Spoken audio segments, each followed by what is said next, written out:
Ces 60 dernières années, notre société a vécu une période de croissance économique mondiale sans précédent. Des ressources du monde entier ont été extraites et un nombre toujours plus important de biens ont été produits. Cependant, tout le monde n'a pas profité des bénéfices de cette croissance. Sur Terre, 85% des richesses sont concentrées dans les mains de 10% de la population. Début 2010, nous nous sommes rendus en Bolivie, deuxième pays le plus pauvre d'Amérique latine, malgré les nombreuses richesses que renferme son sous-sol. Avec ses réserves d'argent, de gaz et de pétrole, il fait partie de ces États qui ont nettement contribué à la croissance mondiale, mais dont la majorité de la population continue à vivre dans des conditions difficiles, et en particulier la population rurale et indigène. C'est elle que nous avons voulu rencontrer en nous rendant dans la région de Tacobamba, au cœur des hauts plateaux boliviens.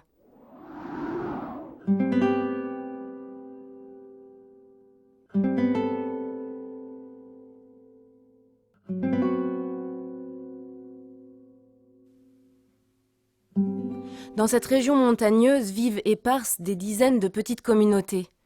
Ici, pas de route pour rejoindre la ville, on se déplace à pied. Isolées, ces communautés n'ont d'autre choix que de vivre de ce qu'elles produisent.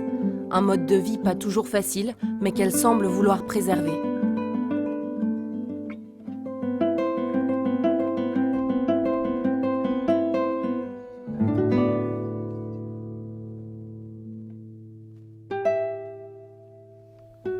Chay más que todo no hay clancainigo, hay campo pechapse poco chispa, caico toco charitas poco saritas y trigos y granos y papas y toco chay gunata poco richigo pero mana chay camacho resultan mana angkal sancho entonces familias está ima mantenina pa ahina chay parte entonces mana para cancha mana pogorincho y pisi pogo yo sin a veces watari mana pogo camponicho tian sastres naturales granizadas casas tian entonces chay unas cancha de pachaga a veces wata casero coschaya yo sico a veces pimo juliaca o sachigo malim pogo y cancho.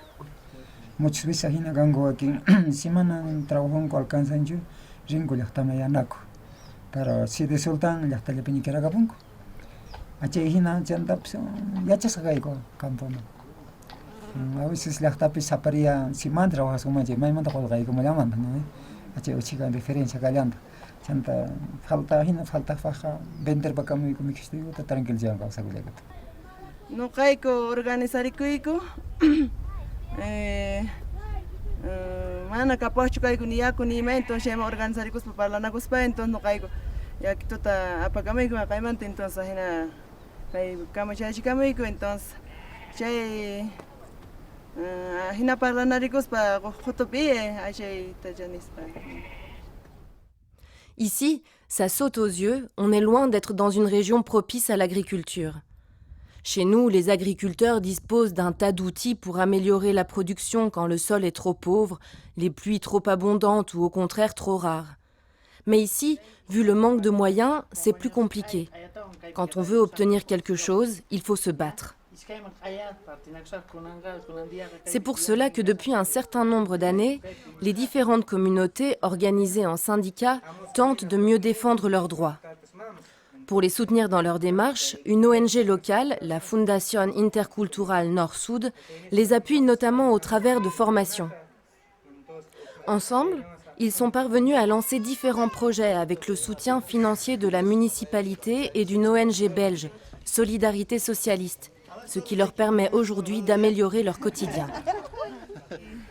Capacitacionista roarganches y ahinata carpasula roanapach y perfil vaquichispa y imagínate mañana una tian carpasula roaconapach achay con esta capacidad ahina anima ayuda cacho entonces no cayó fuerte italiaquita ni alguien estudiaspa ni alguien alimentas la caspa entonces wawachasniku pues mana hina allin alimentasqaspaqa mana ni allin estudiallatapas atiqchu entonces kunan kayman qhipamanqa hinata kayku verdurasta puquchikutiku kay carpa solarpiqa entonces creeni nuqa hina yawaysapitis kanankuta wawasnikupis y allinta estudiakunankuta kay verdurasta puquchikutiku achayqa.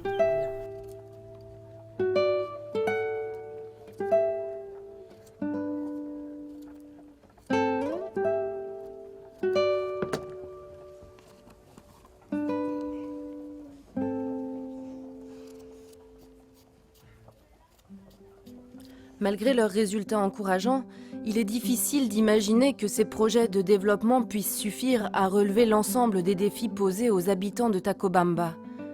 Les ONG jouent un rôle de soutien, mais les besoins sont trop importants et la région souffre d'un manque chronique d'investissement, notamment pour en améliorer l'accès.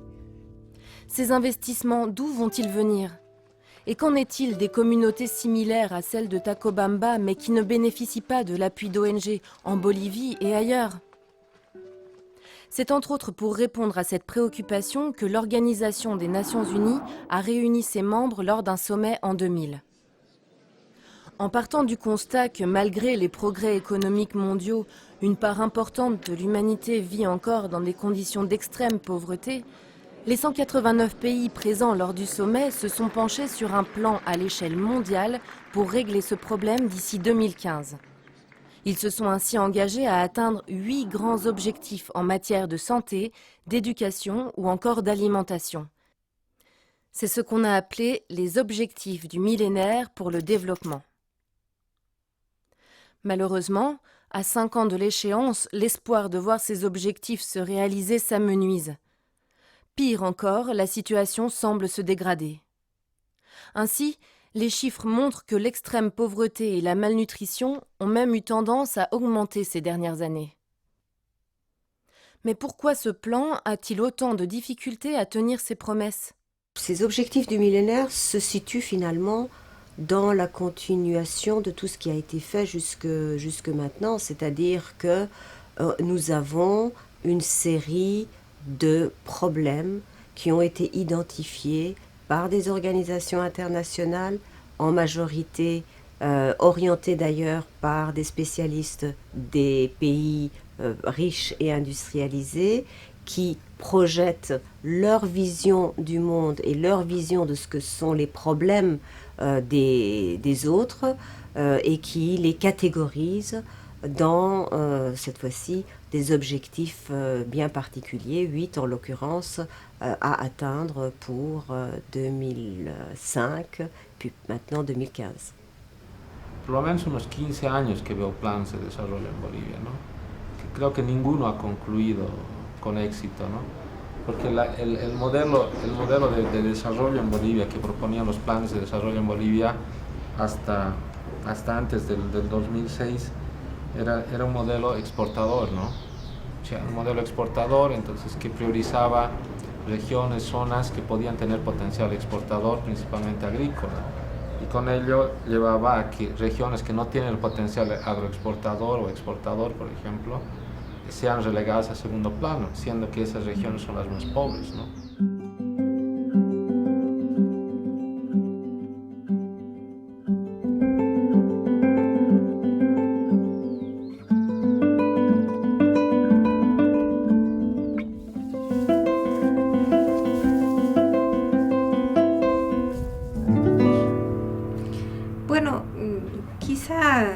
La última década del siglo pasado es una de las muestras más claras de en qué estado quedó el país después de esos intentos de desarrollar, entre comillas, bajo ópticas totalmente centradas en los intereses empresariales de los capitales dominantes de los países desarrollados, ¿no?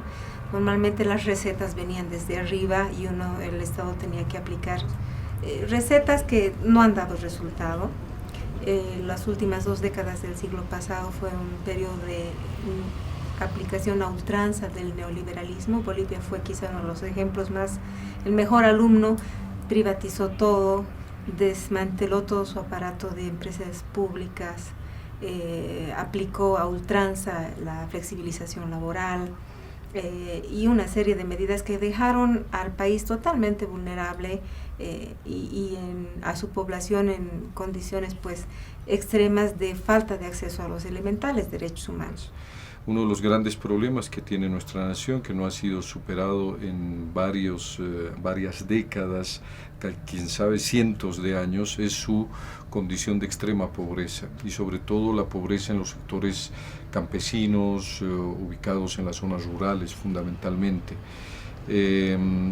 Conjuntamente o paralelamente con la democracia, estos sectores indígenas y campesinos se han hecho visibles y cada vez han ido ganando más espacios, nosotros denominamos empoderándose, ¿no?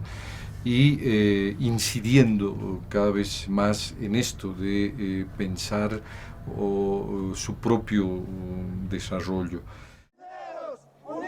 En effet, ces dernières années, la Bolivie a connu une impressionnante mobilisation de mouvements paysans et indigènes, excédés par toutes ces mesures qui n'ont fait qu'aggraver leur situation.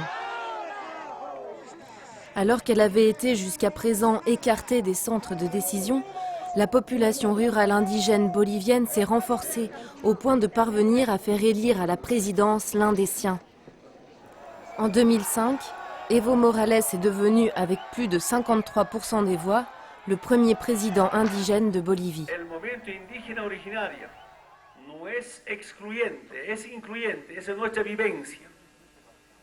Con nuestro gobierno se acabará la discriminación, se acabará la xenofobia, se acabará el odio, el desprecio que hemos estado sometidos históricamente. Queremos vivir juntos en la llamada unidad de la diversidad, cambiando el modelo neoliberal y acabando con el Estado colonial. Avec son gouvernement, il met sur pied un plan de développement qui rompt avec la vision défendue au niveau international, notamment au travers des objectifs du millénaire. L'idée principale, récupérer le contrôle des ressources naturelles du pays, perdues au fur et à mesure des privatisations, et utiliser les bénéfices pour lancer des politiques sociales de grande envergure. Cependant, ce qui nous a marqué, nous, dans ce nouveau plan, c'est surtout une conception du développement un peu différente de ce que l'on a l'habitude d'entendre. En el caso de Bolivia, en el caso de la base social étnica, está como que volviendo, está retornando una idea que también en el mundo está resurgiendo, que es que el concepto del bienestar o del desarrollo no es solamente el bienestar individual o de la familia, sino que tiene que ver con conceptos más colectivos, más amplios. Es decir, también hay un concepto de desarrollo comunitario, ¿no? Que el bienestar no es solamente el bienestar individual, sino el bienestar equilibrado de toda la comunidad y en armonía con la naturaleza. Tratando sobre todo de que los países como los nuestros tengamos el derecho a la autodeterminación y a desarrollar nuestras propias visiones de desarrollo, nuestras propias visiones de organización social. Y ese ejemplo se lo ve muy claramente en los países andinos, ¿no? Por eso no es casual que tanto Ecuador como Bolivia hayan desarrollado constituciones en las que ponen como bases de su Estado el buen vivir, que es un concepto muy nuevo, ¿no? El buen vivir es el vivir y el desarrollarse hasta no pensar en un desarrollo ilimitado, en que podemos vivir siempre mejor y mejor y mejor y mejor, porque con esa lógica podríamos acabar el mundo, sino que tenemos que vivir bien nomás, de tal manera de que todos puedan acceder con equidad y con igualdad al mismo nivel de desarrollo, ¿no? Yo creo que eso es lo básico para empezar a pensar en la cooperación. S'il est difficile aujourd'hui de juger de l'efficacité de ce nouveau plan bolivien, il nous a en tout cas fait réfléchir. Finalement, il est le résultat du ras-le-bol d'une population qui a fini par refuser qu'on continue à lui imposer des mesures et des plans qui ne lui correspondaient pas et ne lui apportaient rien. D'une population qui en a eu marre de voir ses ressources s'envoler à l'étranger et profiter à d'autres alors qu'elle restait privée de l'accès aux services les plus élémentaires. Avec ce plan, c'est leur souveraineté que les Boliviens revendiquent, c'est-à-dire leur droit de définir leur propre politique de développement, à partir de leurs priorités et de leur vision.